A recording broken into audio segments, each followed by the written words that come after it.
there's like two like big words that I grasped as like the cornerstones of my gender evolution.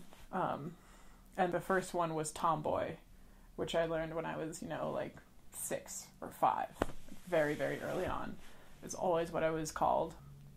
I remember grasping onto that word as a life preserver rather than like the insult that it was probably intended to be, because it meant that there's a name for the way that I was. I stopped kind of being able to call myself that until high school, when I read Stone Butch Blues and I had this new word that was butch. One of the things that I found so profound about the book was that there was this harrowing possibility of being able to name yourself.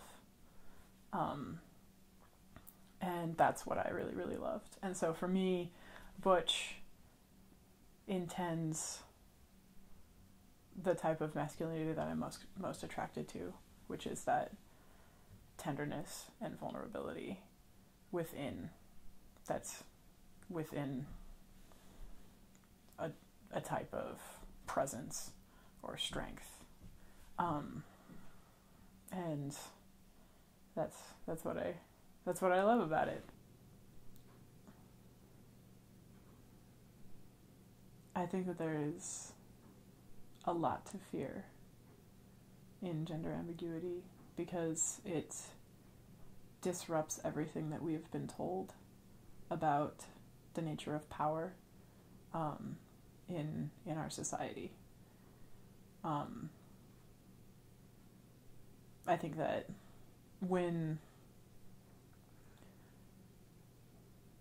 you've been told your entire life that men are this and women are this, and they don't intersect, and they are absolute, and there's such thing as real men and real women, and they behave this way, and men will always have the power, and women will never have it.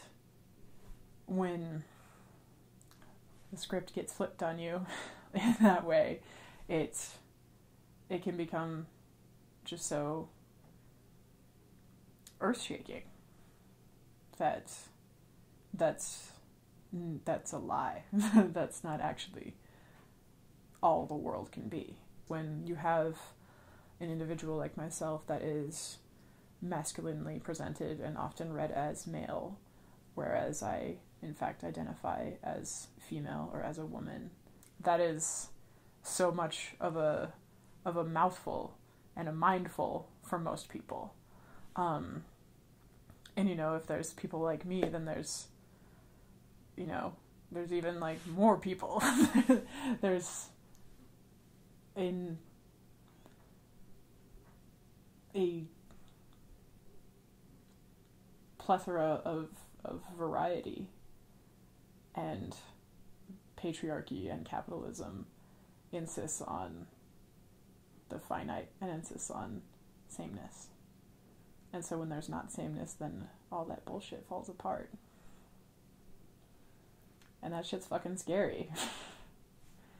Because patriarchy and capitalism and racism are easy and convenient to the people that get to experience or that are privileged by them. So there's a lot at risk in this body.